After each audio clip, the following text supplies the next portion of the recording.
Wednesday, September 18th, 2024. So I'll call this meeting to order and ask Terry Ann if you would please play the short video. This meeting will be conducted as a Zoom webinar to allow for public participation and comments. The Contra Costa Transportation Authority does not condone hate speech in any form. We continually strive to make life better for all members of our community and create an atmosphere where everyone feels a sense of safety and belonging. We ask that anyone who wishes to speak does so with civility, respect, and kindness for others. Citizens will have 3 minutes to speak. It is requested that public speakers state their names and organizations, but providing such information is voluntary. Citizens participating in person wishing to speak should submit a public speaker card to the clerk. Citizens participating by Zoom wishing to speak should use the raise hand feature or dial *9 if participating via phone, and the chair or staff will call upon them at the appropriate time. Written public comments received in accordance with the teleconferencing special notice on the meeting agenda will be provided to the members. If authors of the written correspondence would like to speak, they should raise their hand in Zoom or submit a public speaker card, and the chair will call upon them at the appropriate time.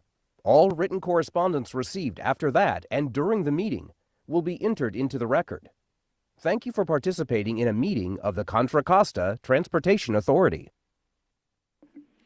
Great, thank you, Terry Ann. And Terry Ann, will you now please call the roll? Commissioner Carlson? Here. Commissioner Fedeli? Here.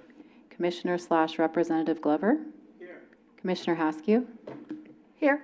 Commissioner Kelly? Here. Commissioner Meadows? Here. Commissioner/Representative Nowak is absent. Commissioner Perkins? Here. Commissioner Sauce? Here. Vice Chair Hernandez Thorpe is absent. Chair Arnrich? Here. Okay, and we have Representatives Foley and Peoples absent as well. Great, thank you. And if you'll please rise and place your hand over your heart and join me in the Pledge of Allegiance. I pledge allegiance to the flag of the United States of America and to the republic for which it stands, one nation, under God, indivisible, with liberty and justice for all.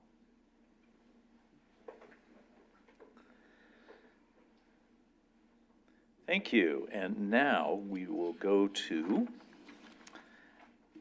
public comment. And this is an opportunity for anybody either joining us virtually or here in the room to comment on anything that is not on tonight's agenda. Because it's not on the agenda, we can take it under consideration and can have staff get back to you in the future. At this time, is there anybody here physically who would like to make public comment? Seeing none there. Terry Ann, anybody online or written? We have not received any public comment. Okay, and nobody's online? No. Okay, thank you. All right, we'll close that portion of the hearing. And this will take us to our next item. We do not have presentations oh no, I take it back. No, we do not have presentations. So we'll go to consent calendar. And we have item number 5 and 6 and 7. Is there anybody here in the audience who would like to remove any items for discussion? Seeing none, Terry Ann, is there any written comments on these or anybody online who would like to remove them? No written or verbal public comment. Okay, great. Thank you. And just a note, Mayor Hernandez Thorpe is here. Welcome. He's been very busy today, standing outside. Is there anybody on the board who'd like to remove any items for discussion? Seeing none, is there a motion? I move. Second. It's been moved by Sauce, seconded by Glover. Any further comments or discussion? Seeing none, Terry Ann, will you please call the roll? Commissioner Carlson? Aye.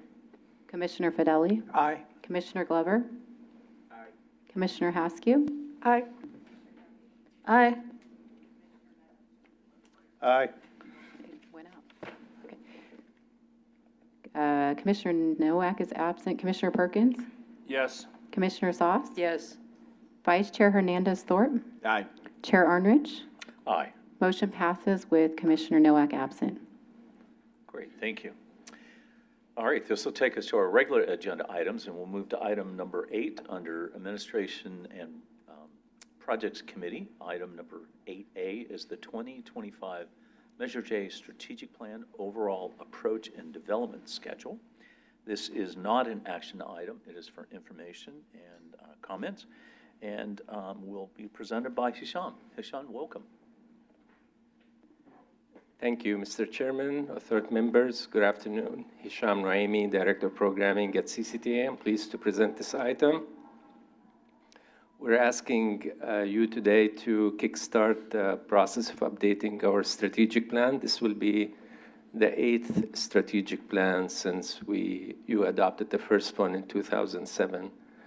And I do have a PowerPoint presentation to go over the approach and the schedule for the update.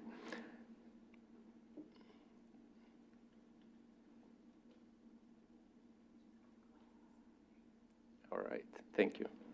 So as a quick background, we have about less than 10 years left in Measure J's.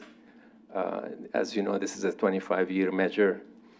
And the Transportation Expenditure Plan guides how we spend our Measure J funds. It allocated 57.5% to programs, kind of operational programs like bus operations and return to source to the cities for pavement maintenance, and the remainder, 42%, 42.5%, goes to capital projects, and that pays not only for project funding, but for debt service on bonds, program management cost as well. The expenditure plan did not tell us which projects to do first. It did not tell us what to do if our revenues fall short from the projections that were done in 2004. Also, how to pay for bond debt service. That's why we do the strategic plan. And we update it every 2 to 3 years and revisit our assumptions on the revenue forecast, the debt service costs, cash flow needs, and the timing of the next bond issuances. In our case, we've already issued all of our bonds. Most of our program is completed. 90% of the project that was set aside for capital projects in Measure J has been already spent because we decided to accelerate the delivery of these projects, which helped provide the benefits to the voters early in the program.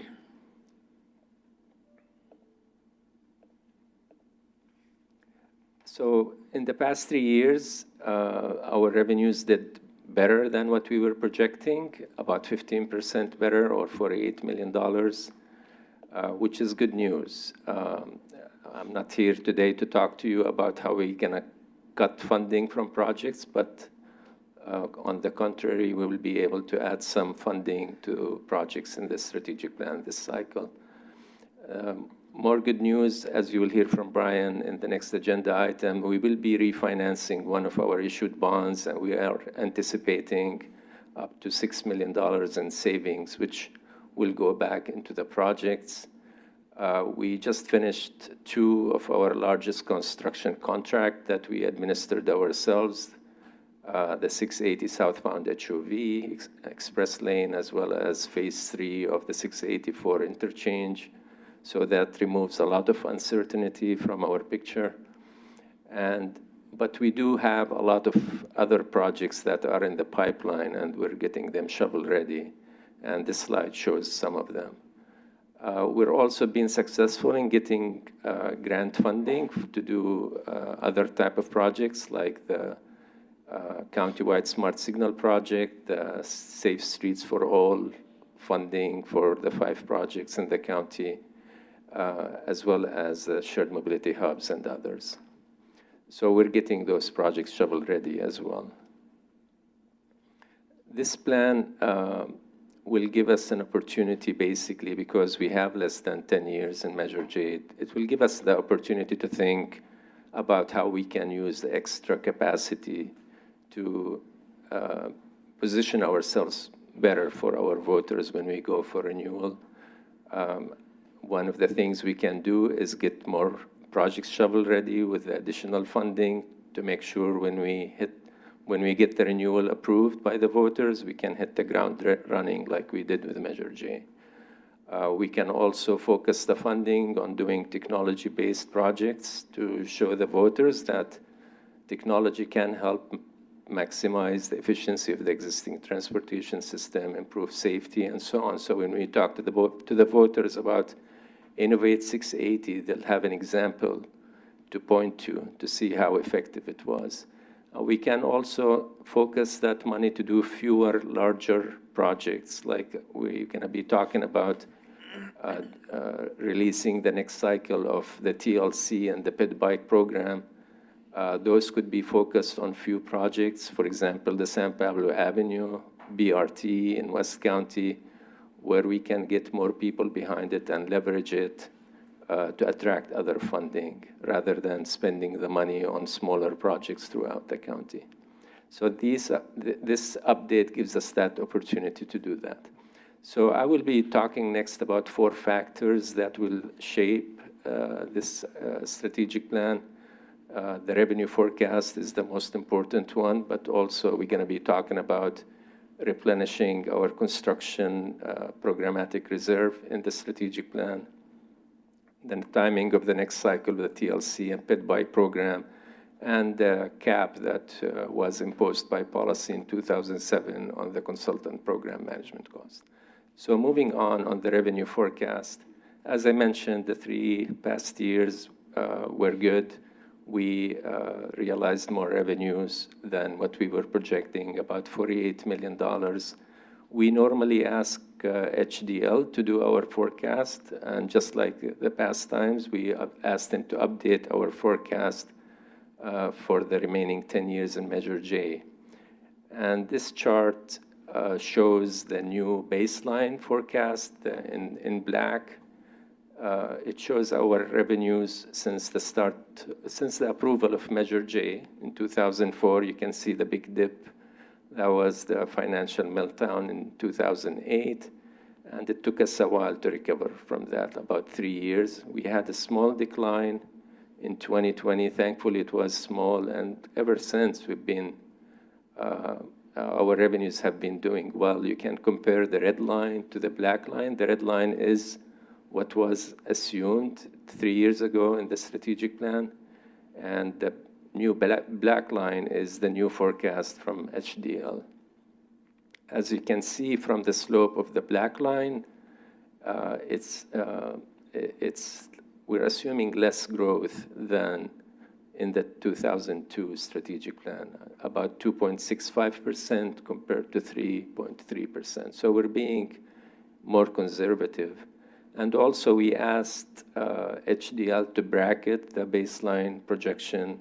You can see the optimistic and the conservative scenarios. Even under the conservative scenario, as you will see in this table, there will be more revenues than what we assumed in the strategic plan.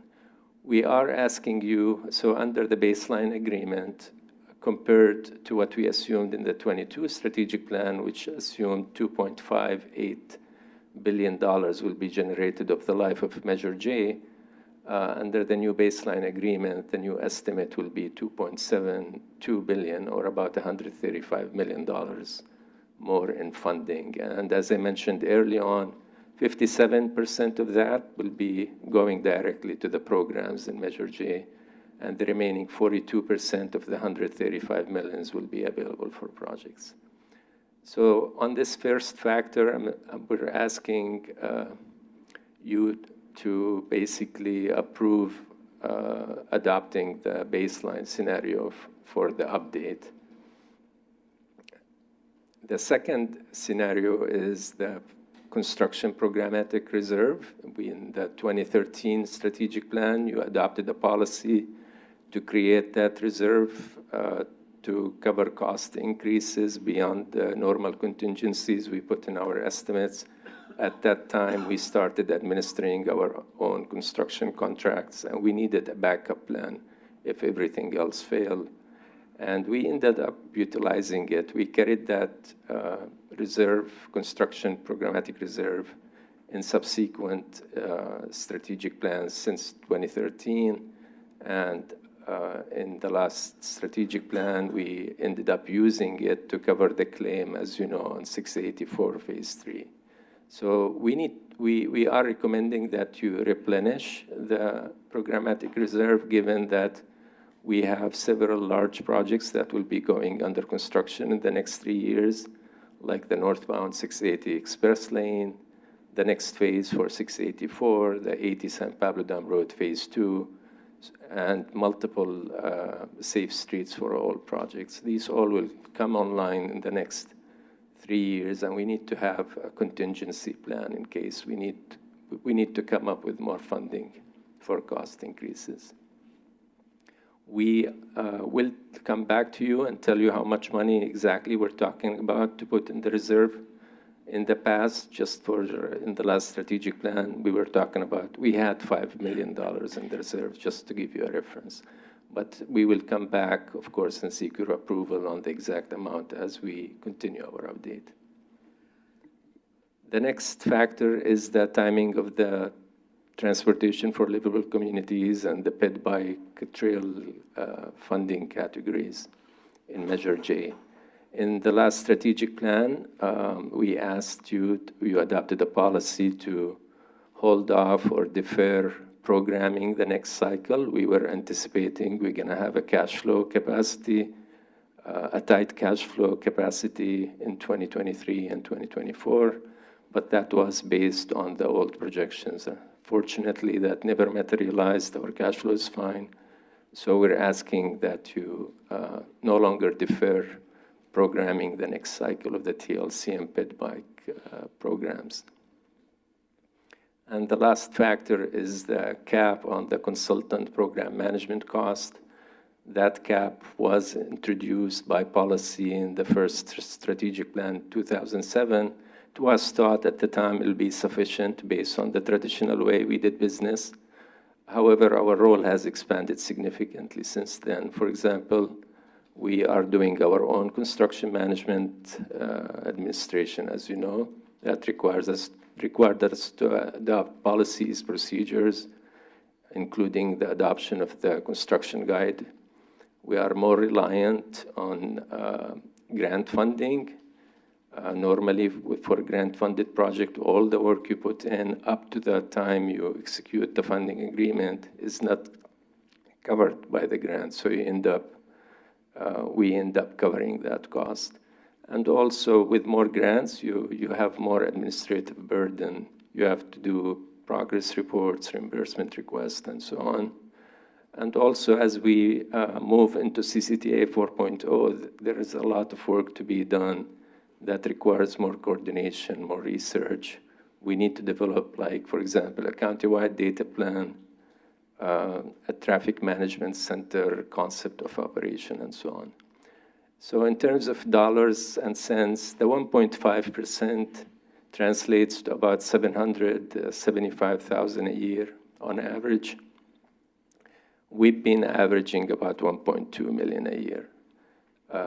If we want to stay within that cap, we're going to have to cut our expenditures significantly for the rest of Measure J, which unfortunately will not allow us to accomplish our goals. So we're asking you to increase the cap to 2.5% to allow us to respond to our changing needs. And finally, in terms of the schedule, we're hoping to come back to you by June with a final strategic plan for adoption. Between now and then, we will probably come back to you with a draft and as well as updates on the policies. So with that, I'll be happy to answer any questions.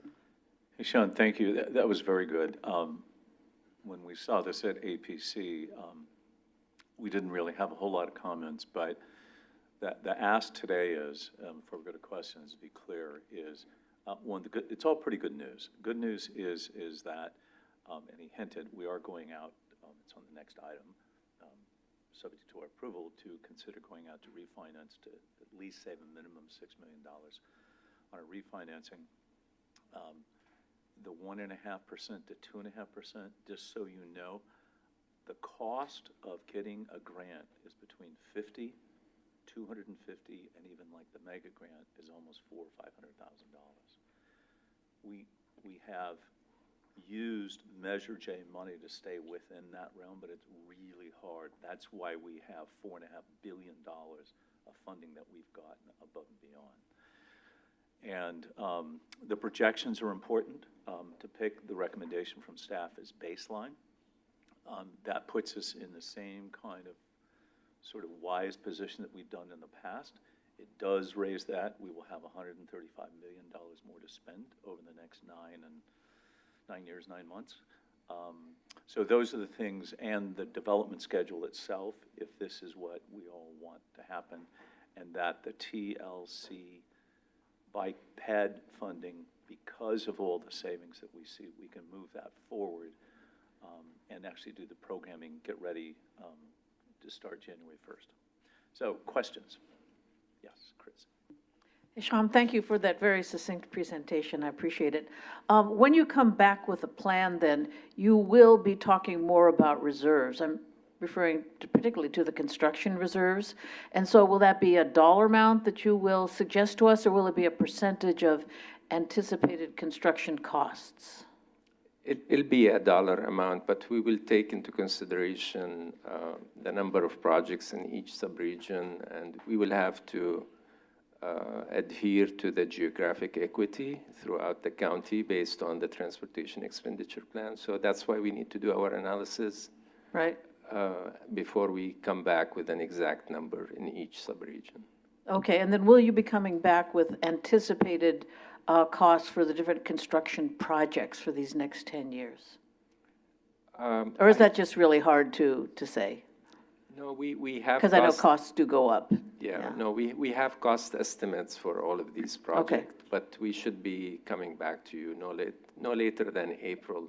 I mean, no later than April, with a full picture showing you the amounts in the construction reserves, how much we're adding money to different projects, or whether we're going to put money into new projects. Okay, And great, we will thank be you. working with the RTPCs on that as well. So. Okay, great, thank you.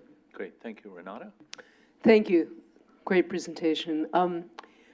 Also on the construction reserves, I'm trying to understand what that exactly is, because each project has a reserve in a sense. Is that correct? Contingency. A contingency, yes, thank you. So this is above and beyond that. This is just like a just-in-case reserve. Exactly, like if we get hit by a claim and we decide to settle and not fight. Okay. Or a scope change. Or a Yeah, scope change, Or a okay. scope change, yeah. An unanticipated scope change. And you said it was 5 million? Did I hear right? The strategic plan had 5 million only Okay. throughout the county for that. Yeah. And how is that figure arrived at? In the strategic plan, we figured all of our construction projects in the other subregions were complete. So this was specific for Central County. And we thought at that point, 5 million, I mean, a lot of factors play into it, including your revenue projection. How confident are you in the estimates? How much other funding on the project is available? In our case, the 5 million was not enough. Our claim was, as you recall, 9.75 million. Right. So we ended up using the fund exchange reserve to cover the difference. Right. But I'm so glad we had the 5 million, because we don't have enough in the FER to cover it. So Yeah, we are too. So, and if I may just ask a couple questions on the consultant cap. And is that all consultants, or is that just a certain category of consultants? no, that's like the program management consultants. Throughout the life of Measure C and Measure J, we had a consultant that acted as an extension of our staff. In the past 5 years, it was AMG, but before that, it was Stantec, and then Parsons, and then Nolte. And they basically work as an extension of our staff. They provide us the resources when we need them.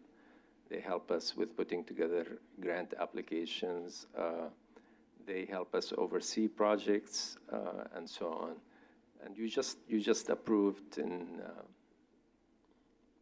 July, thank you, a new contract with AMG for the next 5 years. So looking back, we've been for Measure J, we've been averaging about 1.2 million per year in costs that we could not directly attribute to a specific project. Like if they're working on managing 684, that cost goes to 684. But if they're working on developing a construction guide or policies that benefit the entire program of projects, or grant application for a project not in the strategic plan, many other things, then that hits the entire program, and that's what we were talking about. Okay, so we've been pretty much butting up against the 1.5% Yeah. for a while now.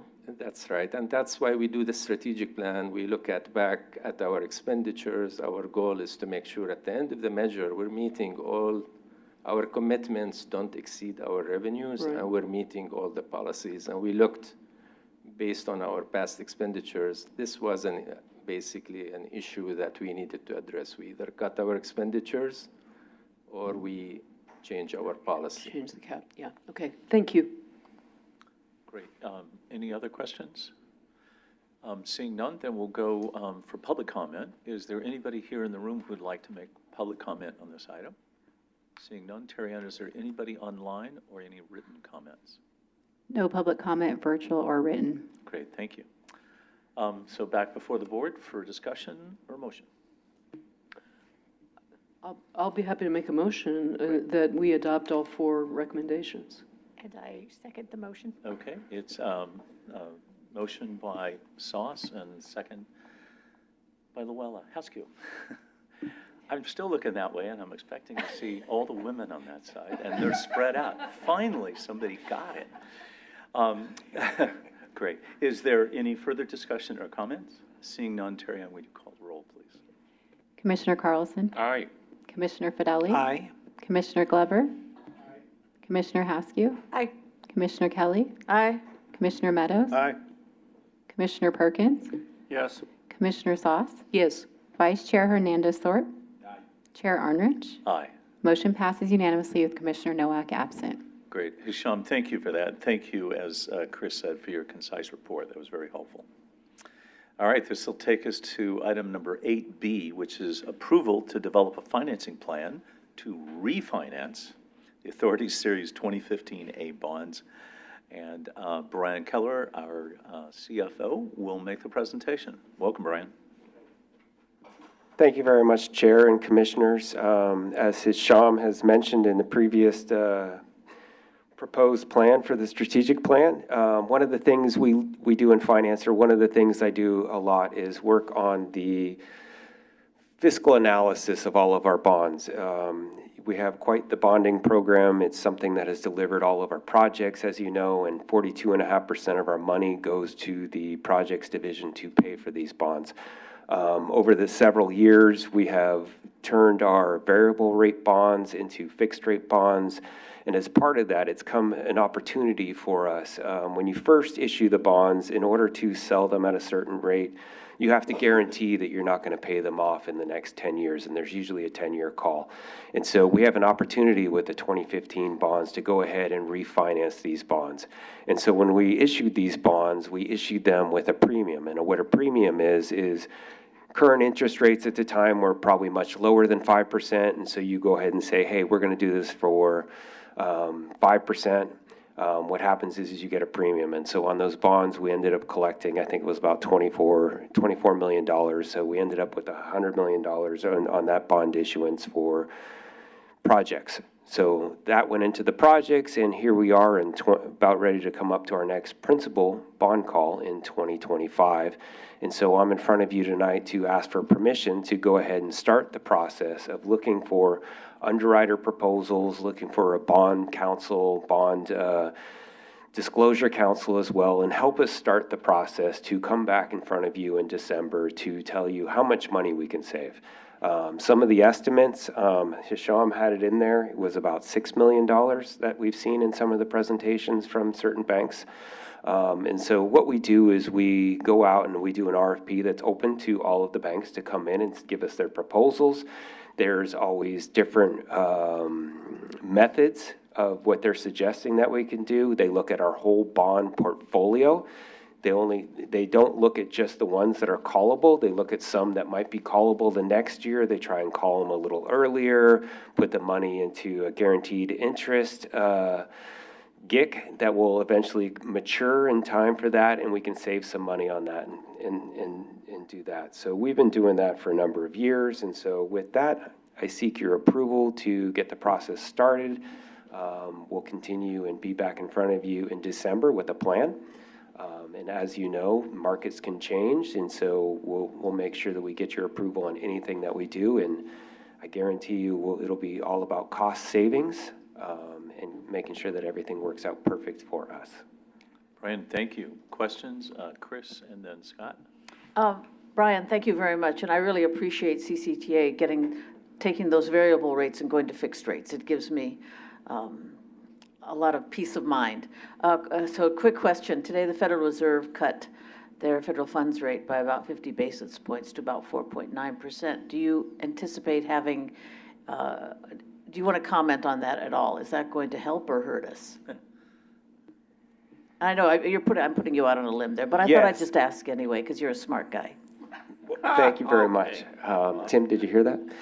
Thank you. No, so just like your mortgages on your homes, and people are thinking, if you bought a home a year ago, interest rates are coming down. All the economists, they look at what's called the dot plot. They try and tell you where the interest rates are, and it's already baked into today's rates. And so with that move that they made today, it'll come down a little bit, depending on what they've said today and what might happen as we move along. It'll be much better. It's helping us. It's not hurting us in any capacity, so. And there's an estimate for it to come down to another 50 basis points by January 1st. Thank you. What is the current fixed rate on this particular 2015 A bonds? There's a couple in the next couple of years that are around 4.5%, but the long term, the ones out in 2028 through 2034 is 5%. This one that we're looking at refinancing next March, what is the rate on that one? 5%. 5%? Yes. All of our bonds right now are all sitting at 5%. Okay. Yeah, this is not only because It wasn't in the report, at least I didn't see it, I'm sorry. not only is it a good time to be thinking about this because Brian, doing the analysis, projecting forward, the trend's going the right way. Yes. And our credit rating will still be really solid because now our bonds will pretty much mature right when our revenue ceases. So it's pretty solid to finish it. So Brian and them will also be going out to get a credit rating for this issuance as well. Yeah, one of the process, right now, we're rated AAA with Fitch, it's in the staff report here, and then we're AA plus with S&P. And so to have that great of a strength in a credit rating, you're only talking a few basis points if you can get the AAA. I'm seeing some nodding, which is really good, so you know much more than I do probably about how this works, but it's a good, it would be a good feel for CCTA to say we're AAA rated. Again, with sales tax, it's really difficult to get that, but with our increased sales tax we've received, we're lowering our interest, our maximum debt service on an annual basis. It's fixed. So there's a great opportunity. I'm not going to guarantee it, but I truly hope that we can get AAA across the board and get really good interest rates. And I hope to have a really good story for you in December and tell you all about where we're at. The other thing they look at is called coverage. How much excess revenue do you have in case things really drop? Our coverage is really high, higher than most agencies. It means we have enough revenue should our sales tax even drop 30, 40%. It's called coverage. So that's why we get the high rating. Along with that, the proposal would be that all of the refinances would mature before the end of Measure J, at or before, is that correct? Yeah, I don't think anybody would buy that bond. No, I just, Yes. it may be obvious, but I wanted to say it out loud for. Yeah, these will be customized dates. Yeah. That will coincide. We're not selling a bridge to you, and we don't have swampland in Arizona for you. Okay, Renata? Thanks, Brian. I think this is a great idea, and I also appreciate that you're going to take another whack at S&P, because I think, given the revenue projections that we've seen, given the governance and organizational stability of this agency, and given its vision for the future, I think there's a really compelling case that you can make. So good luck, and thank you. Good point. Any further questions from the board? Seeing none, we'll open up the public hearing. Is there anyone here tonight who would like to make public comment on this? Seeing none, Terry Ann, is there anybody online or written? No public comment, virtual or written. Great, we'll close public comment. Back to the board, motion? Well, yeah, I'll make a question, motion. But I just want to thank Brian. I mean, truly, you hold the key to opening numerous doors to get us the success we need, and I appreciate that. I mean, it's all about opening doors and putting us on a path to success. So, I'll thank you. second. Okay, we'll take that as a motion and a second. I was going to make it. Okay, he officially made the motion there. All right, we'll accept that. And Scott seconded. Terry Ann, will you please call the roll? Commissioner Carlson? Aye. Commissioner Fideli? Aye. Commissioner Glover? Aye. Commissioner Haskew? Aye. Commissioner Kelly? Aye. Commissioner Meadows? Aye. Commissioner Perkins? Yes. Commissioner Sauce? Yes. Vice Chair Hernandez-Thorpe? Aye. Chair Arnrich? Aye. Motion passes unanimously with Commissioner Nowak absent. Great, thank you. Brian, thanks very much for that. We look forward to hearing from you soon. All right, this will take us to our next item. It's item number 9, planning committees. And it's item 9A, the Integrated Transit Plan Update and Public Survey Overview. This one is information only with no staff recommendation, and it'll be presented by Ying. Ying, welcome.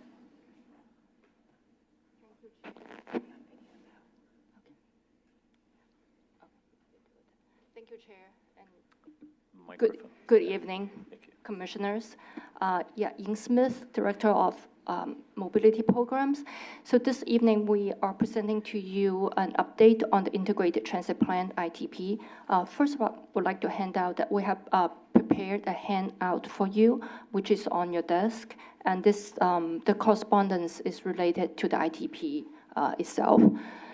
So today, first I want to just refresh back last fall, the team, the ITP team presented the major findings from a market assessment. And that's the task 1 of the Integrated Transit Plan. And at the time, there was a request, and then the team also agreed that it was really important for us to go out and gather direct input from the public, especially from the riders. So this evening, we're going to present to you the findings from this public survey. And Nicole Hilary from Convey is going to present the results with you. Welcome, Nicole. Hi, good evening, Commissioners.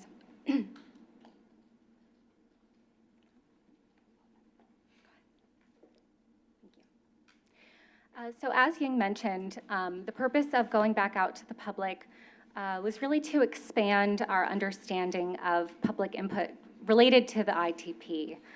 So after reviewing audience research that was collected for a variety of other purposes, what we were able to do, or what we were interested in doing, was hearing from more transit riders in particular and individuals from equity priority communities, and also gathering direct input on some of the potential outcomes of the ITP itself.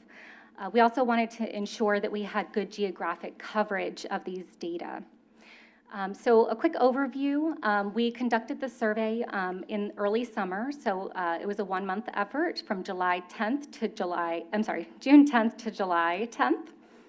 We received nearly 2,000 responses, 1,300 of which were complete responses. So to give you a little bit of background on the methodology for this study, it was really a multi-pronged approach.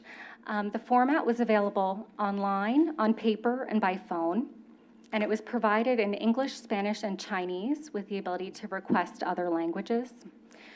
In terms of our recruitment strategy, we deployed a robust digital promotional strategy, so we utilized partnered with 511 Contra Costa, bus operators, and others in order to promote the survey, and it went out via their website, e-blasts, organic media, and also English and Spanish paid advertisements on social media. In terms of our in-person recruitment, which was particularly important for reaching transit riders, we hung flyers throughout the community, so at non-transit related destinations like social services, hospitals, what have you.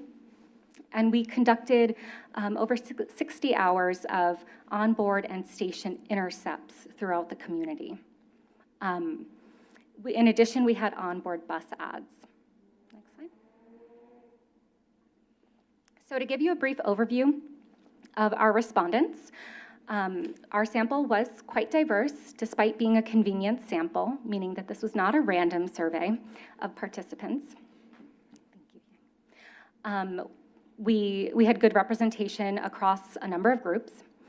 I do want to call out some nuances related to our non-rider and frequent rider groups. So we had about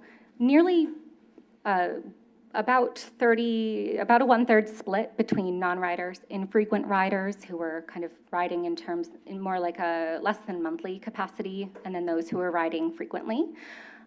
So we had great representation in terms of our rider groups. And demographics for these groups were as expected. We can see here that frequent riders tended to be younger, people of color, commuting into a workplace or school at a greater frequency than non-riders. They also tended to have a lower household income. You could see that non-riders tended to be homeowners and tended to have consistent vehicle access. So there's some general nuances or distinctions between these groups. We also did see, though, that rider groups tend to be more alike in terms of things like gender, disability status, employment status, and student status. Next slide. So while we asked a variety of questions related to the ITP, we wanted to elevate a few particular ones that get at our outcomes. So what you're seeing here is one of the ways in which we asked about what was important to the community. Prior to asking for their priorities in particular, we did ask a general rating or Likert scale of how important each of these outcomes were. Unsurprisingly, we see that nearly 75% of the sample found that most of these potential outcomes are somewhat or very important. So that's not always that informative and doesn't help us make a lot of decisions. So we also did ask for individuals to prioritize these outcomes. So we asked for their top 3 among what was presented. Just to orient you to this chart, the red bar all the way to the left here is the total for the entire sample. And then we have this broken out by rider group, the frequency in which folks are riding. And so you can see that to the left, characteristics like fast and reliable service, real-time information, and frequent service are among some of the top priorities for individuals. Just to call out a few nuances among rider groups, so in the darkest blue, you can see that our frequent riders are also prioritizing things like the span of service, so how early and late it starts, and weekend service. So they're interested in updates or improvements to the schedule in that regard. They also call out affordable fares, right? Some of these are as expected. So in terms of our non-rider groups, we do see some nuances arise as well. So you can see in the palest blue, things like safe bike and walk pathways, a single mobile app, and even wayfinding are among the highest priorities for non-riders, in addition to fast and reliable service. So Getting at priorities or preferences another way, we also asked a series of trade-off questions where we wanted to understand what was more important to this group. So this is set up similarly. You could see all the way to the left, the red bar, this is for our total sample, and the pale blue through dark blue are our rider groups. So kind of high level, we can see that when asked about to make these comparisons or trade-offs, coverage is more important than frequency to these groups. Frequency outweighed the directness. So when we asked about, would you prefer less frequent service or, buses that are more frequent, even if that means that they would have transfers or fewer transfers, people were prioritizing the frequency of the service. And then when asked about whether they supported traditional bus and rail transit versus emerging or new transit technology, so that we described as things like robo-taxis and autonomous shuttles, we see a preference for traditional. And we do see, just to call it a quick nuance, in our frequency and directness, we do see a difference or distinction in priorities among non-riders and frequent riders. Frequent riders prefer frequency in bus service. So a couple of key takeaways from this survey. We find things like service quality and access and coverage to be among the most important outcomes of the ITP as perceived by the public. We see the least important outcomes are things like first and last mile service and support features, so uniform maps and signage. Our trade-offs show that there's a preference for coverage versus frequency, but when we put that against transfers, frequency is more important, and traditional versus emerging mobility. I do want to call out some nuances that we saw among our rider groups that I think warrant kind of extra attention. Our frequent riders really care about core service characteristics, so speed, reliability, frequency, and they're 3 times more likely to report or find it important for service hours to be expanded to meet their needs compared to non-riders. Our non-riders are really emphasizing things that tell us that there are some barriers to entry for them.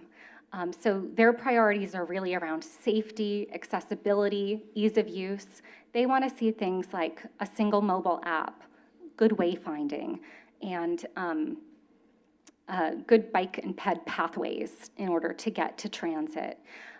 So there's clear distinction in terms of just familiarity with the transit system, in addition to maybe some potential group differences among these participants as well. But all valid and important to be aware of. So I'll turn it over to Ying to talk a little bit about the implications of these findings and how it's influencing the action plans. Could we just ask you a quick question? Oh, please do. Sure. What is your definition of a frequent rider or frequent? Yeah, so frequent riders were those who are taking transit a couple times a week or more. Okay, so it's fairly low threshold. So it's not, I mean, when you say frequent, it's like if there were 5 days in a week that people, a frequent person would be somebody would be more than the majority. So that would be 3 or more. So we've lowered it to 2. That's not very frequent. I mean, right, just in math, 5. Sure. So, our daily riders, it is a smaller percentage. It's, I believe, more like 8% of that group. But we do expand it to those who are engaging with the system on a weekly basis, almost every day, in order to, they're quite familiar with the system. Might be good to break that down, because obviously you actually have it in your head, so you know those numbers. It'd be great. What's the percentage? If it's 8% that people use it 5 days a week, that's a really frequent. And then what is it for the majority? The 3, and then you would say it's below that, because it obfuscates the statistics a bit. When you say, well, I got a frequent rider that, 60% of the time is not taking any transit. We're calling that frequent. So the transit is empty for that. We want to be able to make where do we need to reinvest to change something? How do we get more people on the bus? Sure. Or whatever it is. So it might be good just to break that down, what you call frequent of that category, just to have another column. Absolutely. What is infrequent rider?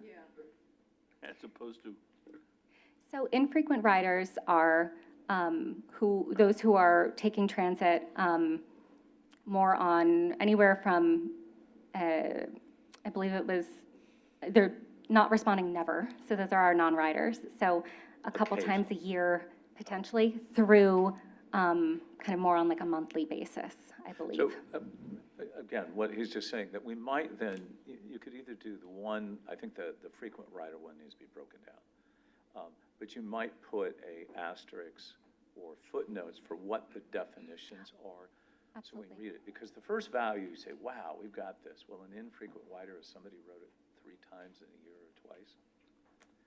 I don't know if you would call it infrequent. Infrequent to me be once in a week, and I only went one way or something, but yes or no. Thank you, Mr. Yes, and just further to that, I mean, I guess the question is, what are we trying to get at here? And if I look at, I would also like to know what infrequent riders are, because if I look at non-riders and infrequent riders, I'm thinking about barriers to entry, right? What can we do to get these people to start using transit?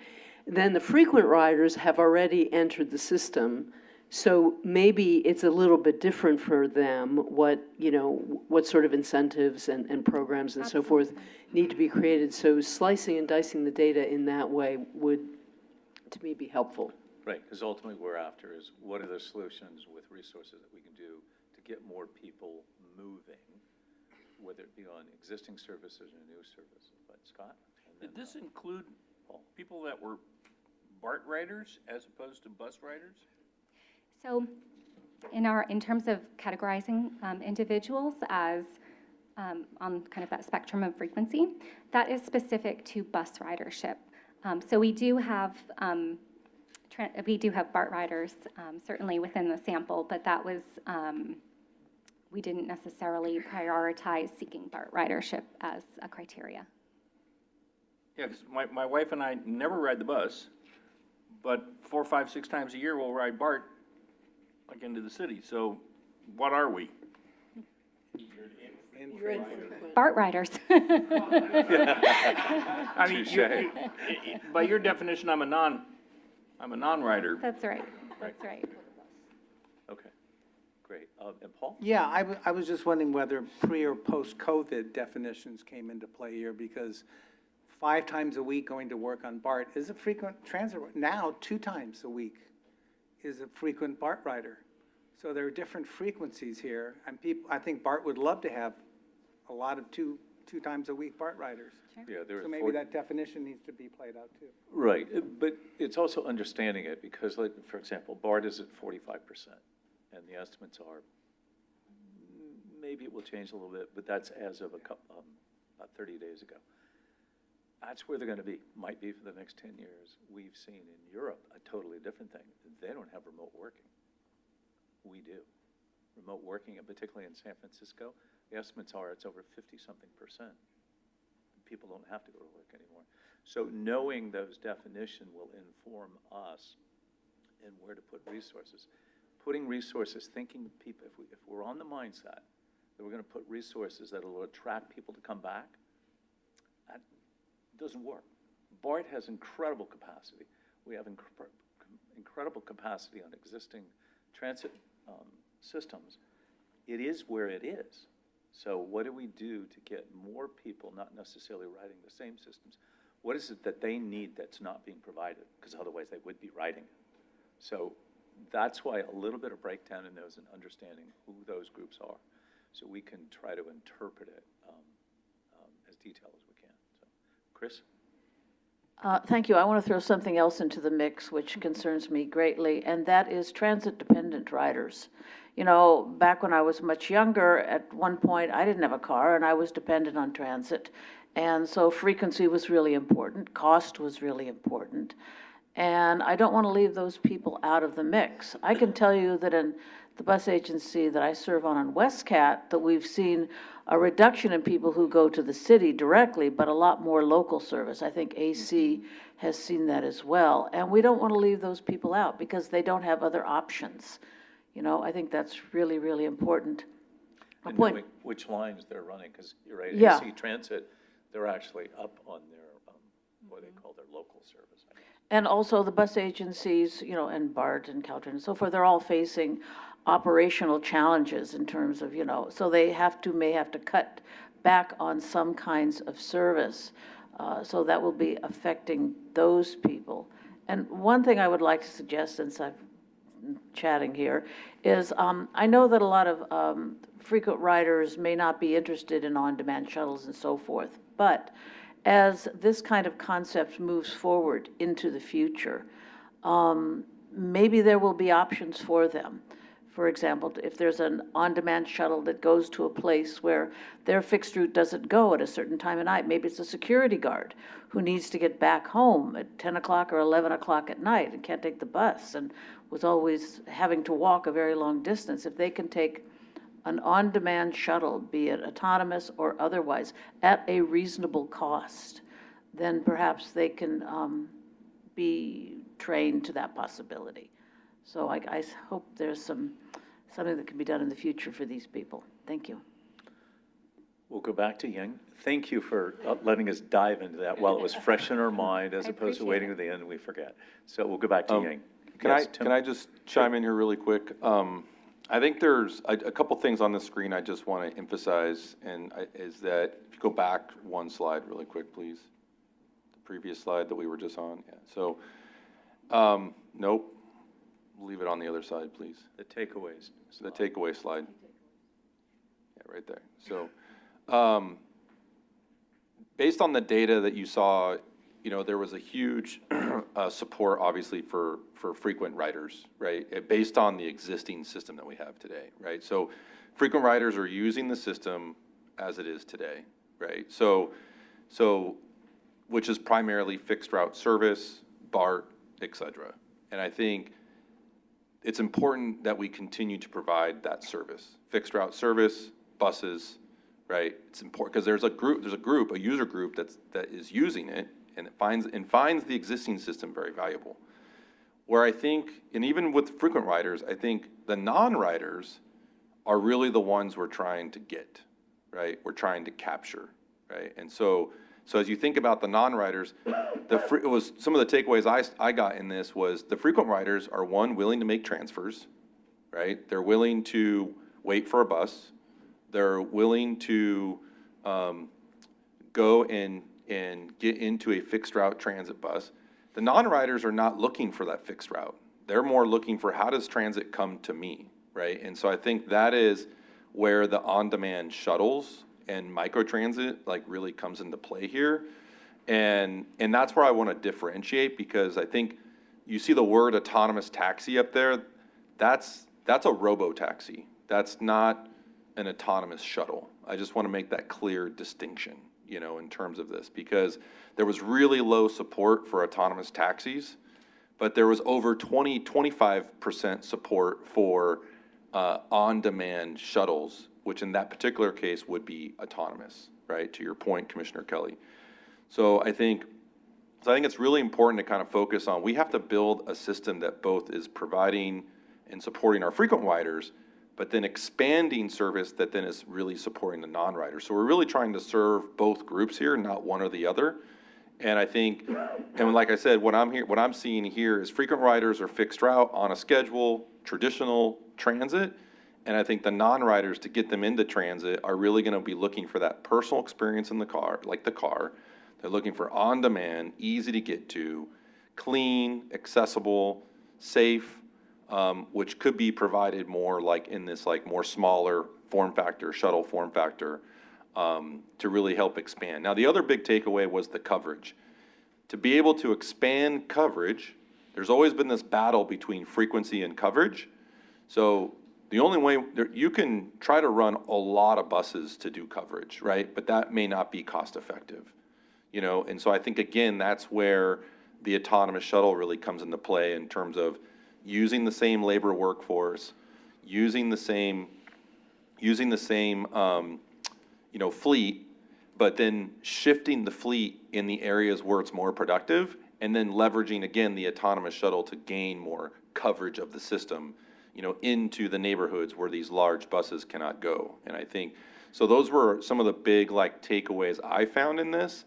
And then I also, what was also really interesting is there was support, for shared mobility hubs, the single app, right? So we're getting ready to release the Mobility on Demand app later this year, early next year. And so people are looking for this app. They're looking for more information, better information. So I think that's where shared mobility hubs, wayfinding, real-time information at shared mobility hubs, at bus stops, and that really brings in a whole nother level of technology that's really needed to support that in terms of better back office operations, real-time information that then is being displayed on a real-time information board at a bus stop. And so there's a whole level of technology here that needs to be implemented into our transit system to really get to what the public is asking for.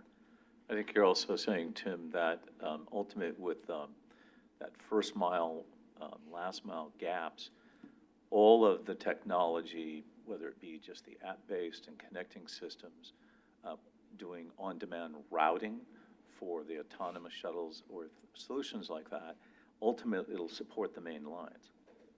One of the barriers, people say, I can't get to it, so I'm not going to ride it. So if we can get into that, it will help increase BART, it'll help increase our main bus lines to make them even more robust. So, Ying, I'm sorry. We're going to go back to you to wrap this up. Let's land this airplane. Get us going. I think a lot of good points been made and talk about how we use the survey data to guide the next steps. Here, I just want to preview some of the major deliverables we're going to actually share with you at the October workshop. And you see that we use the survey results as well as the market assessment to guide the next three major tasks: the action plan, policy recommendations, and capital improvements.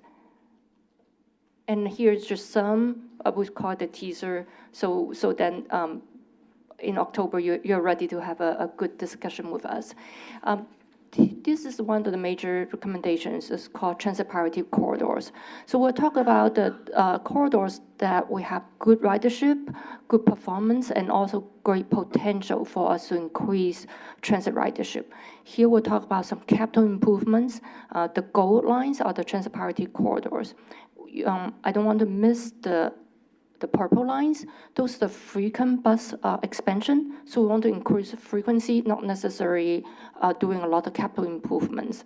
So those are the corridors where we'll invest a lot according to the ITP and really hope to gain the transit ridership.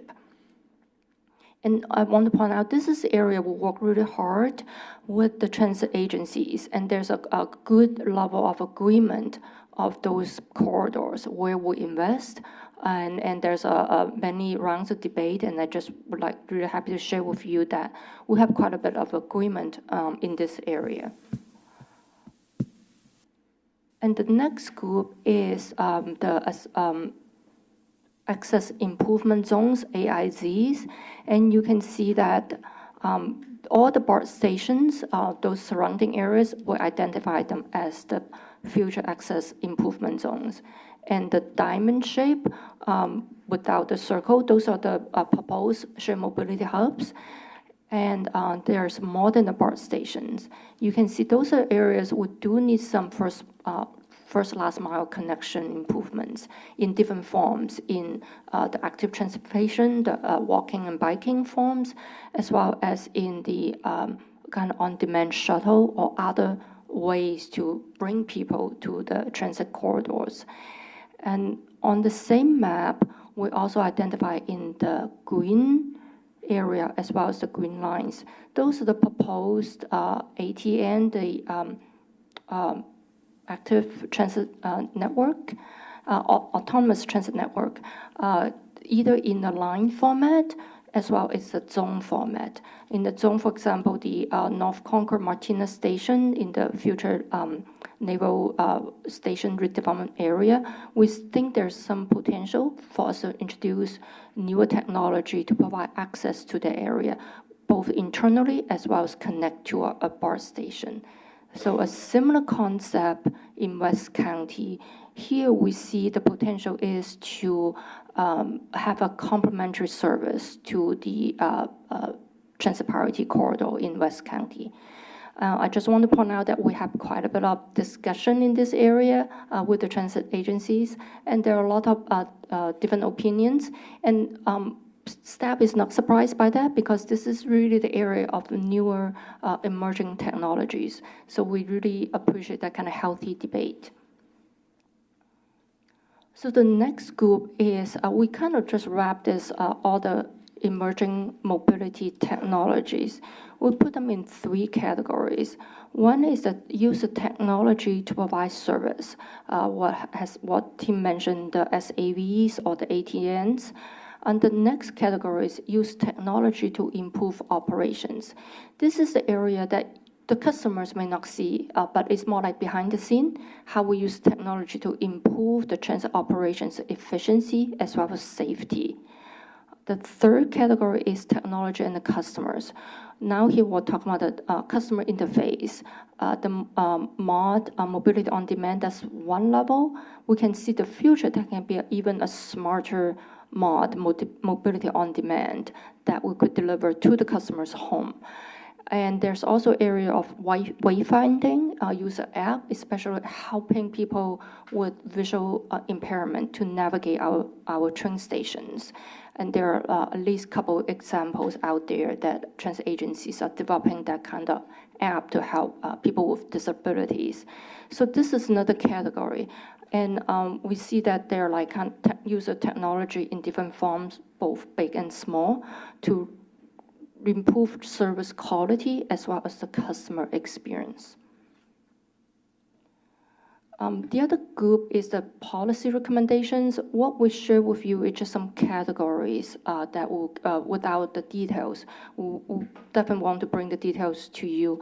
One area I want to point out is the ITP implementation.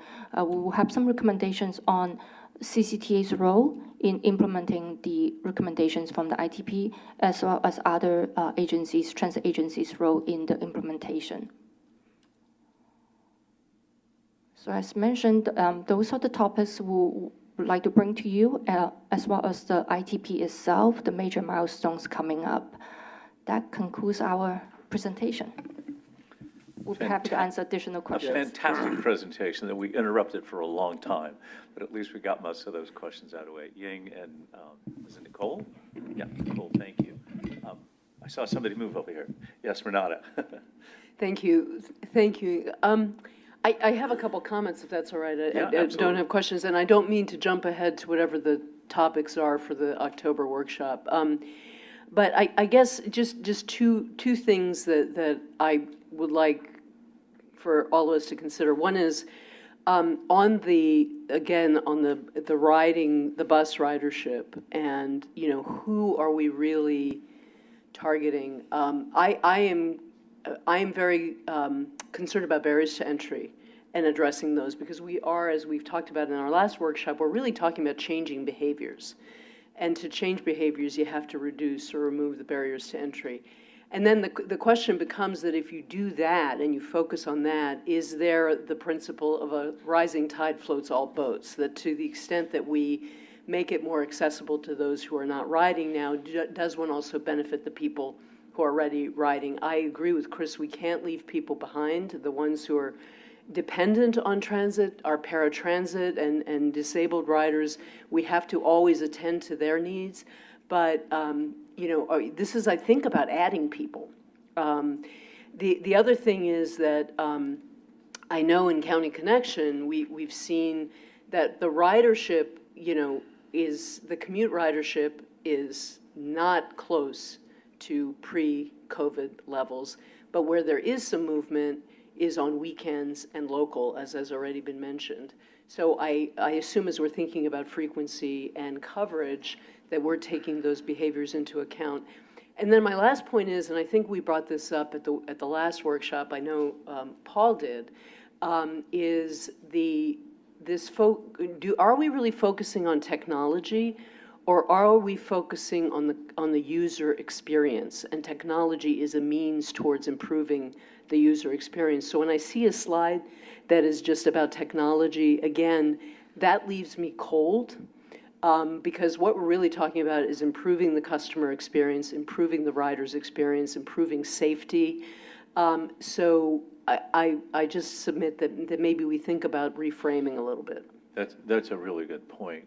You know, it's interesting how technology is, I'll share it later, but very quickly, technology now, safety is the number one concern. I don't care where you go in the world, riding on public transit is a safety issue. The systems now and the software and the detection systems are so sophisticated, it can tell when a person gets on that has a weapon on them, even will automatically call authorities, either the police or the security agency, and tell them what it is and send them an image of who that is and what. And it will also inform the people. And it will also, I mean, there's a whole long list of things. So technology, you're right, is driving new solutions, but it's the user need and experience that shall drive how you solve that. Right. And some is still going to be traditional, some is not going to be. That's a really good point. Paul? Yeah, thank you. I just wanted to clarify a point I think that Tim brought up, that on the survey, one of the trade-offs, I think what you say is that expanded service is preferred over frequency. And I just wanted to get a clarification of, does expanded service, are you talking geographic or within the boundaries of the existing transit system? Because internally, I think Tim spoke to it a little bit, internally in BART, what used to be the big debate is do we expand or do we focus on what we have now, and where do we put our resources? And I think this body cares about resources and what we do and where we, so I don't know if always expanding our service territory, is that what the respondents meant, was expanding, I want to be able to go other places, or do I want greater expanded service within my bus system or BART that exists now? Yeah, so a little bit more detail on what we mean by coverage, because I did kind of shorthand the label up top. The specific phrase that they were responding to is expanding service to cover areas that are more spread out, but with less frequent service. They want more geographic. So geography. Wow. Yeah. Which costs money. Yeah. Yeah. Well, and that's why there are solutions that some of those technological ones have a cost benefit to create the efficiency that you get 12 people in an area needs a ride. It'll do routing map, figure out how to pick them up, get them to the mainline system and move them out. Yes. Cool. Chris. Ying, just a comment about the proposed transit priority corridors. I'm just wondering, are you in contact with Alameda County about what they might be doing? You know, I live along the I-80 corridor, and I'm frequently going into, Berkeley, Oakland, Emeryville, places like that. So do you talk to ACTC about, what they're doing? We actually have, AC Transit is on the project oversight committee, and we're fortunate to have the project manager who's also familiar with the Transit 2050 Plus. So we have really close connection with the AC Transit service expansion, the service in Reimagine project. So a lot of concepts here, we're not necessarily stopping at the county line. Okay. There's a lot of coordination between, the three, like WestCat as AC Transit, and as well as seeing those corridors as corridors, not necessarily stopping at some artificial boundary. Okay, great, thank you. Great. Any other comments at this time? If not, I will go to public comments. Is there anybody here? I think, was it Bruce, you wanted to speak on this? Yeah, and we Please. did have a public comment letter in the handout packet on behalf of the ITP Project Oversight Committee, as well as a response letter from CCTA. Right. And then we do have Mr. Bruce Olson here in person. Great. And is there anybody online? Just to know. No. Okay. Bruce, welcome. Thank you. Good evening. Is this working? Don't think it's on. Yeah, I turned it on. Okay. Is it working now? Yeah. Get closer? Yeah, you can do it. There you How about now? Okay. Thanks, Bruce. Yeah, thanks. I apologize. This is more technology. Okay, I am Bruce Olson, East County's Mr. Bicycle. I rode my bicycle to tonight's meeting, 17 1/4 miles, but I'm going to go home via BART. All right. Okay. Thank So, you. about transit, could we have a show of hands of the people at the dais who have ridden transit in the last year, say twice? Oh, impressive, wonderful, okay. More than that, more than that, more than that. Not BART, but buses. Okay, fantastic, okay, excellent. Then I won't say the not nice thing I was planning to say. That's wise, Bruce. I appreciate that. Thank you very much. The people who are making the decisions and allocating the resources have ridden the service and know what they're talking about. Thank you. Thank you, Bruce. I appreciate that. Wow, now we know how to, no, I'm kidding. All right, with that, we'll close the public comment. And this is informational item only, so we want to thank Ying, thank you. Nicole, thank you and your team. Look forward just to some of that little additional data in the future. And obviously when you come back for all the final results on this. Thank you. So this will take us to item number 9. Sorry, back to my regular agenda, apologize, drifted away. Number 9B, this is the Integrated Open Data Platform Multimodal Access Transportation Project, and it's an authorization to execute a cooperative agreement with the U.S. DOT, the Office of Secretary, DOT Research, Receiving, Strengthening Mobility, Revolutionizing Transportation, our SMART Grant Fund, Advanced Transportation Technology, path funding and technical support, and we're going to hear from Rashida. Welcome back, by the way. Thank Good to see you, you. Chair Onridge. Good evening, Commissioners. I'm Rashida Kamara, Program Manager of Accessibility and Equity with Contra Costa Transportation Authority. Today, we're going to expound a little bit more on the SMART grant that we received last year. So a little bit of background. The grant, we applied for it last year, but it's a two-stage grant. One is the planning and prototyping of system software, and the stage 2 of the grant is the actual implementation of the grant. The funds and the technology systems demonstrate projects to improve transportation efficiency. Some of what we were looking for, funds demonstration and projects. It addresses real-world challenges, of which we do have here in Contra Costa County, and it aims for purpose-driven innovation. Innovation is something that we strive to do here, and it builds local technology capacity. So, the program goals. First of all, we had to identify a problem, and the problem we're trying to resolve in Contra Costa County are the challenges that we're experiencing in accessible transportation services that were identified in the ATSP study. That's the Accessible Transportation Strategic Plan. We have different transportation needs for older adults and for people with disabilities. We have 26 public, private, and paratransit agencies that serve our special population.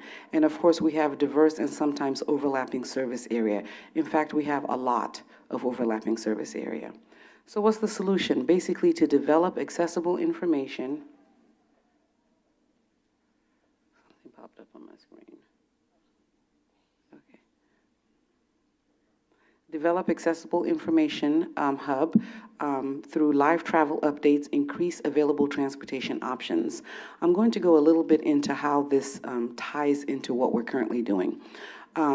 Last year, according to the ATSP, one of the items that were identified in the ATSP was a central location in which information could be shared.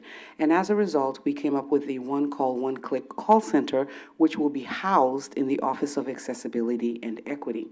And so what I'm going to be talking about in a few minutes, you're going to see how those are actually tied together. So the program goals with the SMART grant is safety, climate change and sustainability, equity and environmental justice, workforce development, job quality, and wealth creation. So what's the current state of affairs in Contra Costa County? We have 4 fixed route public transportation systems, 5 ADA paratransit systems. We have 11 city and community programs, 3 volunteer driver programs, 3 transportation network company programs. As we were going over this and I was thinking in a partridge in a pear tree, there's a lot happening with transportation in Contra Costa County. So our integrated open data platform for a multimodal accessible transportation, that's a big name, or OptiMat project, It's a proposed cloud-based online tool which will gather data from all 26 of the different organizations, both public, private, and provide travel options, real-time transit updates from all these various services for our rider. Imagine everything in the palm of their hand or on the web. We were awarded as stage 1 for this grant $1,096,500. So our partners and stakeholders in this project, we have UC Berkeley PATH, which has previously collaborated with us on similar transportation projects, and we also we are also projected to have many other stakeholders, and this includes our public transportation services and community-based organizations. So CCTA partnered with UC Berkeley PATH. They have decades of experience in on-demand transportation and operations, and PATH has a budget for this particular grant in the amount of $690,000. PATH and CCTA collaborated with other partners in the past, and as a result, we were able to get letters of support from some of these other partners. So this project has a schedule, a timeline on how we want to roll out. First, we want to do reference review, assess the status quo, assess the gaps, which is something that we've been doing with the Accessible Transportation Plan. We want to be able to collect data, specs, define what the application is going to look like, and also develop a system prototype, demo it, have customer and community engagement, and develop performance metrics in the implementation of the plan. So the project is slated to last about 18 months. So our Optimat program, and this is where I want to expound a little bit, the Office of Accessibility and Equity, housed within it will be this call center. This call center will have several functions. It'll have agency referrals for individuals. It might actually help them with trip planning. It'll also help transit agencies. It'll answer questions. It'll help people fill out application. There's several things that it'll do. One of the things that it has not been able to do, or we would like to see it do, is what is being outlined in this SMART grant. So this SMART grant and this SMART grant will be funding one particular function of the call center agents within the call center. So it is one function of the One Call, One Click call center. This user-friendly cloud-based tool is going to help people to find, select, and potentially book a selected service. As an example, Maud wants to use the service to travel from point A to point B. Under normal circumstances, this may require somebody without a disability or somebody who does not have accessible needs may take several modes of transportation. They may take Uber, maybe to the BART station. They may take the BART to go to their final destination, and when they get to the end, they may take a bus. How can somebody who has accessibility needs do the same thing? Well, with this project, they can either use an app or be able to call the call center agent, and the call center agent can not only help them plan a trip that may require multiple modes of transportation, but eventually with stage 2 of the project, potentially book the trip. This is an opportunity for us to collaborate in the most intimate way with our partners in order to provide a very superior service for our clients. So it's going to connect services through these various providers. It's going to target people with special mobility needs, and particularly persons with disabilities and seniors. So the website is one tool that can be used. As you know, not many of our users have the ability to use a smartphone, and so being able to call a call center and speak to a human that can actually access a website and help them is integral in this. So the One Call, One Click project will coordinate with Optimat project and provide centralized access to transportation services. It'll integrate service coordination, and it'll provide continuous improvement through user feedback. There's nothing nicer than being on a ride and the ride is going great and you have the opportunity to say thank you or saying this is going good. In my experience, when a trip is going bad, everybody has the opportunity to call. They will make time. They will call the call center and they'll tell them that the trip is going bad. If the trip is going well, you get home, you have your dinner, you take your medication, you sit down with your family, you forget that the trip went well. You appreciate that the trip went well, but you forget. And you certainly don't have the time to call the call center and let them know that the trip went well. Well, with the app, they'll be able to give real-time feedback. And so that's really good, because that type of data and having people express almost instantaneously how they feel about the ride will be most helpful. The real-time trip information is going to be an agency-free AVL system. It's going to provide real-time availability, occupancy, estimated time of arrivals, and of course, same-day requests. So this is our board action that we are seeking authorization for the chair to execute the cooperative agreement number 120.01 with DOT OSTR-R in the amount of $1,096,500 in SMART grant funds, including any future amendments, and also to execute agreement number 704 with UC Berkeley PATH in the amount not to exceed $690,000, and to authorize the executive director or his designee to make any non-substantive changes to the agreements. That's my presentation, and I'll be more than happy to accept questions. Rashida, very well done. I can hardly see with these new glasses, but good. Well, you did it okay. Okay, thanks. Your voice and your slides were tied together. Okay. So, questions of Rashida? Yes, Renata, sorry. Comments, if that's okay? Or do you want to wait? Yeah, comment. You know, since it's an action item, we should probably wait. Okay. And then get public comment, and then we'll go to comment. I'll control myself. Okay, thank you. Yes, Paul? Two quick questions. I was wondering if this, upon completion, can provide some of the VMT goals that this agency has, collecting of data? Well, it will definitely collect a lot of data. The purpose of this is to, especially phase one. That's part of the effort here. Is Yes, to do correct. that. Okay. And the second is this agency, we just passed a seniors training program here in the county. Is there a way to coordinate this with that, to educate those seniors that we are educating about how to use transit, that this sounds perfectly dovetailing that? Correct. The one call, one click call center, one of the functions that it will be doing will be travel training. With this system, if there's a portion of the trip that they are not trained to use that has been identified by the system, we can easily plug in that this person needs to be trained on how to use all these different multi-modes. So correct. Great. Thank you, Paul. That's great. Good questions. Any other questions at this time? If not, we'll open up the public hearing. Is there anybody here live with us in the room who would like to make public comment on this? Seeing none, Tarianne, are there written comments or anybody online? No public comment, written or verbal. Great, thank you. We'll close the public hearing. And back for comments to Renata. Thank you. Thank you, Rashida. This is extremely exciting, and congratulations on leading the charge on this. Just a couple reactions. One is that I think we as an agency are uniquely positioned to do the coordinating on this.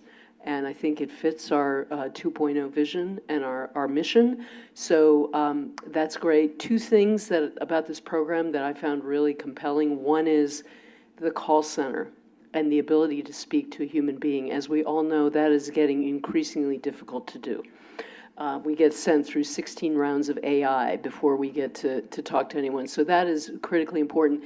The second is the real-time feedback from the rider experience. And to your point, it's not just about hearing the bad stuff, but we do need to hear the good stuff. And you have taught me that there is no substitute for testimonials and feedback from the actual riders about whether the program is working and whether the service makes sense. So thank you, and excellent presentation. Appreciate it. Great, thank you. Chris? I just want to echo what Renata said, being able to call and get a real live person, that establishes a relationship, and then there's opportunity for training that caller about how to maybe use a mobile app and how to give the feedback and to become more independent. But making that kind of contact so they don't feel like they're out there lost, confronting, 26 different services is really, really important. So thank you. I'm excited to see this get going. Great. Thank you. Any further comments? If not, is there a motion?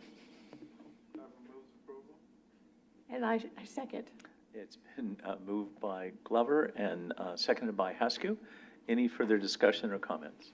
Seeing none, Terry Ann, will you call the roll, please? Commissioner Carlson? Aye. Commissioner Fideli? Aye. Commissioner Glover? Commissioner Haskew? Aye. Commissioner Kelly? Aye. Commissioner Meadows? Aye. Commissioner Perkins? Yes. Commissioner Sauce? Yes. Vice Chair Hernandez-Thorpe? Aye. Chair Arnridge? Aye. Motion passes unanimously with Commissioner Nowak absent. Great.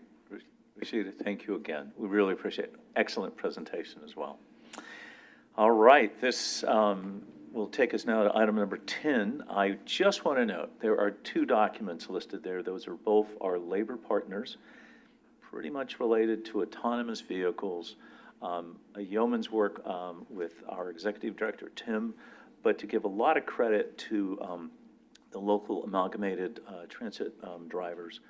The local rep, she actually is the president of our local. She advocated to the national level, helped invite them out. It is her team. I know she works for she's a driver for one of our transit agencies. And she was really a strong advocate. She was there to help us launch last week for our Presto shuttles in Martinez. And I think the bottom line is this demonstrates we are the first public agency in the United States to even reach out to labor, offer them a pathway forward, how we can work together, and demonstrating the fact is that we're going to need more people, because if we can improve transit and get more people, we're going to have more vehicles, all the above. And otherwise, there's a thought transit is going to get smaller and smaller and smaller unless we find these new solutions. So just note, this is a big deal that we have those letters. Item number 11, you can see our associated committee reports. 12A, chair's comments. I need to report out along with my vice chair, and I'll start. We made a fast trip. I'm trying to think, I think it was 5 days, 4 nights. Yeah, 4 nights. We went to Germany. And we were there for 3 purposes, maybe 4. First one, we met with Hochbahn, which Hochbahn in Deutsch means elevated railway, although they have very little of that. But that's in Hamburg. Hamburg is the 2nd largest city in Germany. And I hinted before, they don't have remote working in Germany. Most of Europe doesn't. There are pockets in some little tech areas. So their ridership went down, obviously, during COVID, but it came back. I mean, they're 98 to 99%. However, what they're finding is that work patterns are different, and they have 1,000 full-size buses, 1,100 trolley cars, and they are looking to switch out the majority of their buses to not only autonomous vehicles, but small vehicles that can do what we've been talking about tonight. Go into the neighborhoods, pick people up where they are, and get them to these major transit hubs. They see that as the future, and also mathematically having small 15, 16 passenger vehicles, the weight ratio to the weight of the people to the vehicle is so favorable that your energy cost comes way down. So that was one, and we sort of came up with a MOU to work together. They're doing a testing. They want to see how our testing programs are going.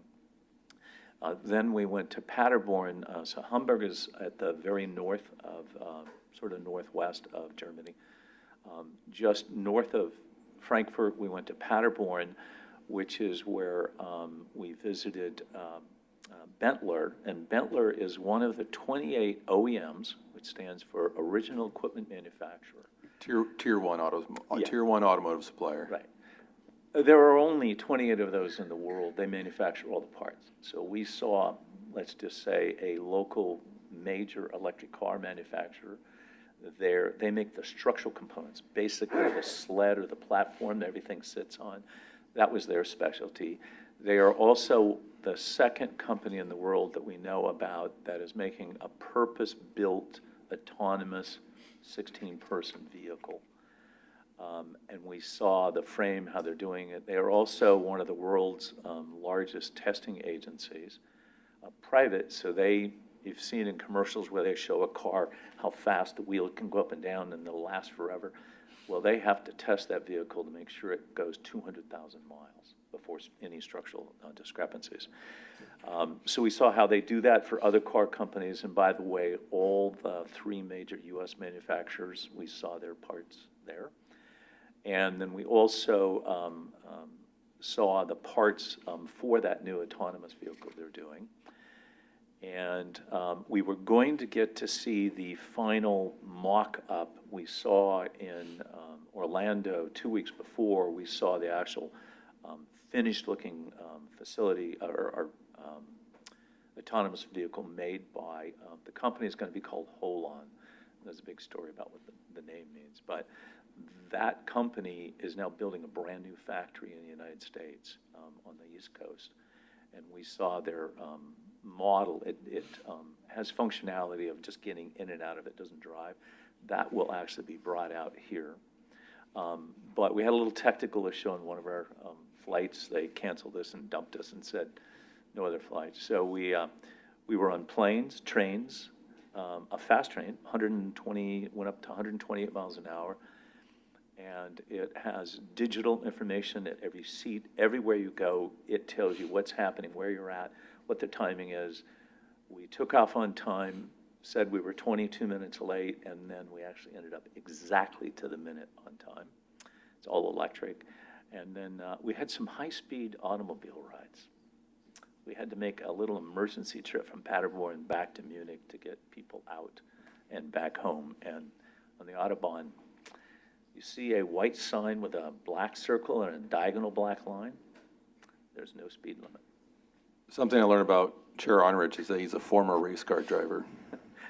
Well, let's just say I was testing my ability because Tim was working and making flight changes and things, and I said, I'll take the wheel. So that was that trip, and would you like to add anything to that? Oh, there's nothing. Very detailed. By the way, the first time outside the United States for. No, that is not the. I thought that's what you told us. First time in Europe. That's what it was. All right, close. Okay, but we did get there and back and safely. And the second thing is, I would just like to mention that in our packet tonight, just to note that we did have a letter on sort of related to one of our items. That raised some issues, AC Transit, County Connection, WestCat, Wheels, and Tri-Delta Transit. And then we also had a letter that went back out to respond to that, and we've talked a little bit about that tonight. So that's it for me. And any commissioners' reports? Chris? Yeah, this past Sunday, I was at a CCT event and the Danville Car Show. And Brian Kelleher and several of his team were there. Brian did an amazing job introducing people to the Presto shuttle. I think we have to recruit him. Yeah, he was really good. And several of his team were really great too, going out and getting people to take surveys. We had a really good response, and that was great. You know, we just got to raise the profile of CCTA over a period of years and let people know who we are. They kind of know what we do, maybe, but they don't know who we are. So that's really important. And I would encourage the other commissioners to come out and participate in some of these events. You can go to Sign Up Genius. Tomorrow night, I will be at the Big Truck Day in Antioch with whoever on staff is on that team. So just encouraging you. And I think this weekend, it's the Lafayette Art and Wine Festival, and I think we will be there. Yeah, Rashida's pumping her hands. Big festival. Yeah, really great. So come on out. Thanks. Great. Chris, thanks for being there, and to all the folks. Got to see you, and I had a delegation from Ireland, from our friendship city. They were duly impressed, by the way, duly impressed. Scott? I just want to thank the CCTA staff, and Ivan in particular. We got the verticals up on our Bollinger Iron Horse Trail crossing, and the frame for the deck panels was up. They did a 5-day closure of Bollinger and got all the work done. And they're doing another closure here in a couple of weeks where the deck panels will actually get installed. So that's going terrific, and we're really pleased with the progress and the fact that Ivan and CCTA team is managing the project for us. Great, thank you. And that's one of our premier projects. There are no change orders. It's that design build team project, so well done. Any other reports from any of us here? Seeing none, we'll go to Tim, our executive director. Well, good evening, everyone. Welcome back to the new boardroom. New carpet, new lights, new ceiling tiles. Hopefully it feels nice and bright in here. This gives you a little taste of what's going to happen, hopefully, across the suite as we kind of move into the new suite in a few months. You know, August is our dark month, and it's intended for us to kind of slow down, but that's never the case. I feel like we always, every year, everything gets busier and busier and busier and busier. Between the July board meeting and this board meeting, I really have to thank the staff. We've been hard at work on a lot of different things, including the community event series, like Commissioner Kelly had mentioned. That is in full swing. We have been to the Danville Car Show, Pleasant Hill Tinkers and Thinkers, Hercules Night Out. We got Truck Day. We got Lafayette Art and Wine Festival. So a lot of different events that are coming up. So we're in full swing. And it takes a lot of extra time, obviously, on the commissioners as well as staff as we're out there, you know, getting the word out there and elevating our profile with the public. And I think our Director of External Affairs, Lindy's been coming up with some really good tactics of getting connected and engaged. That way we're walking away with some good connections and following to CCTA. So it's been really, really awesome to see all of that. I was at Tinkers and Thinkers last Saturday. It was a really, really helpful event. The other event that we were at was the Pleasant Hill Bike Fest, which was 2 weeks ago. And that was a massive event.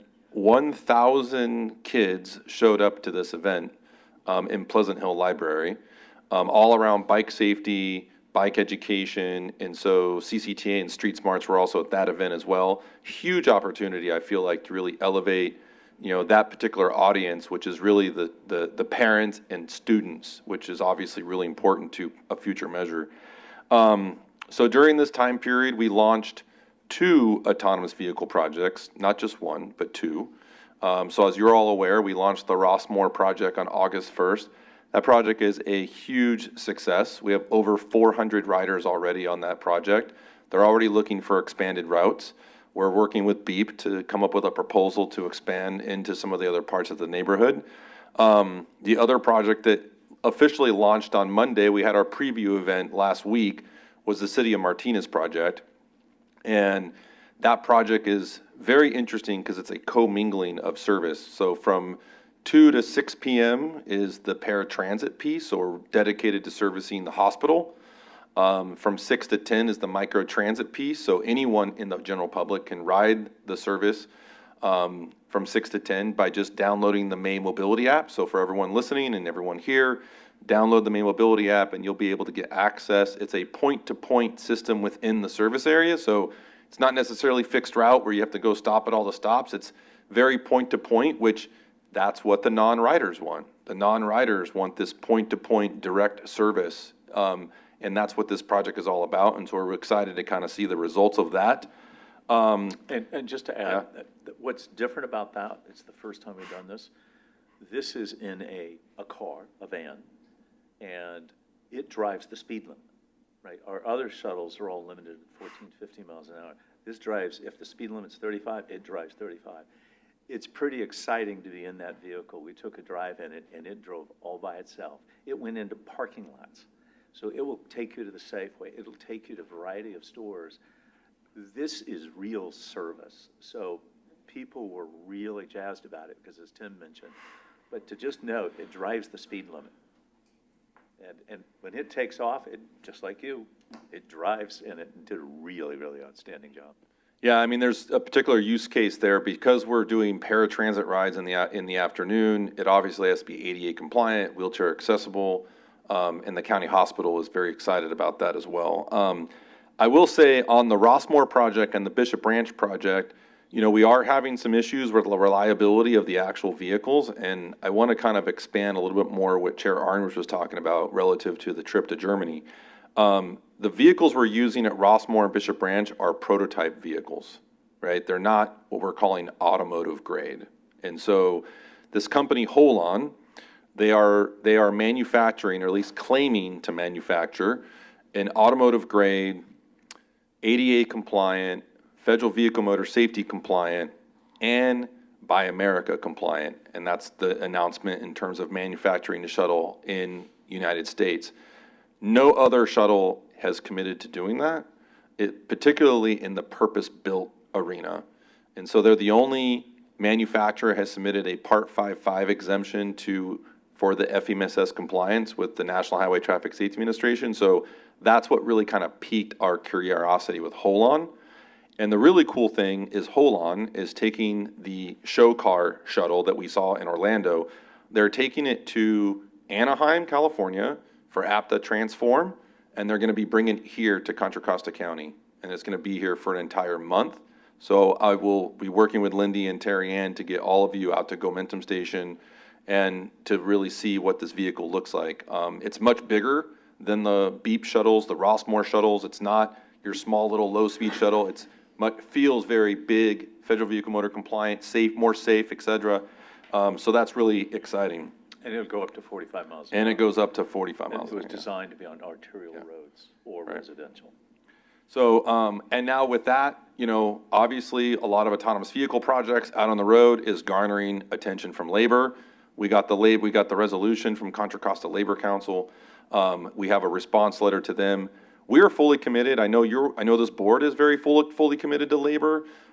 We have demonstrated that with the May Mobility Project and the County Project. We successfully have trained 5 bus drivers to be safety timid. So this is the first time in the United States that has taken representative labor and trained them into an autonomous vehicle role as an autonomous vehicle operator.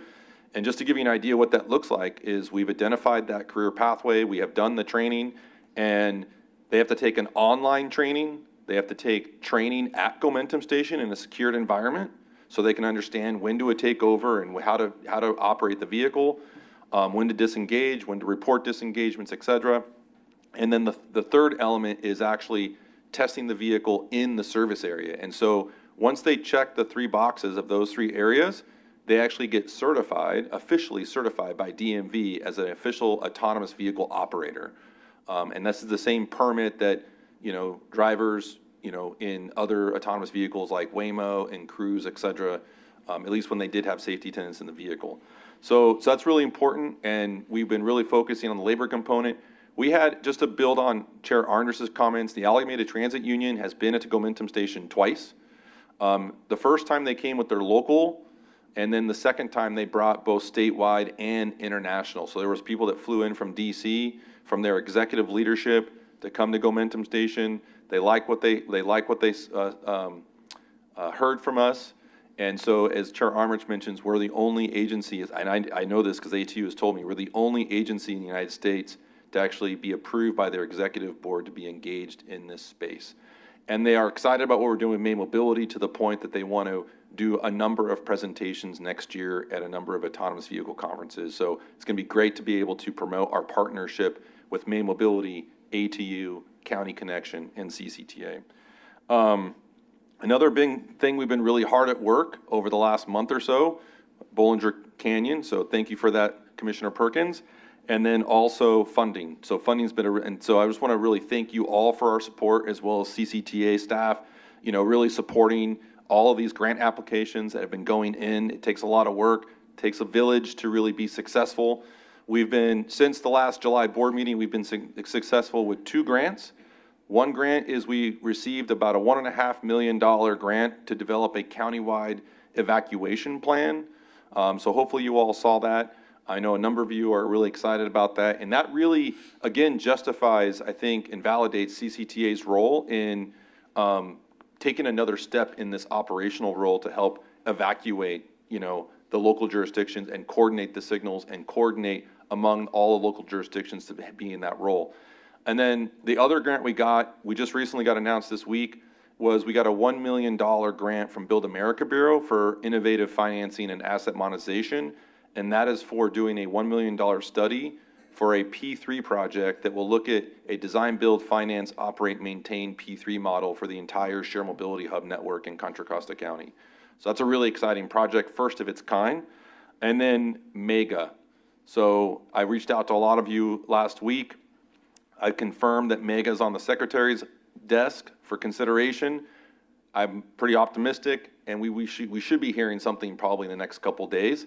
And so I just want to express my support to all of you, and thank you for all your support in terms of making all those phone calls in the last couple days. I think it makes a huge difference, huge difference. That's $212.7. $212.7 million grant. So, on the state side, I just want to emphasize, sorry for the long report, but a lot has happened.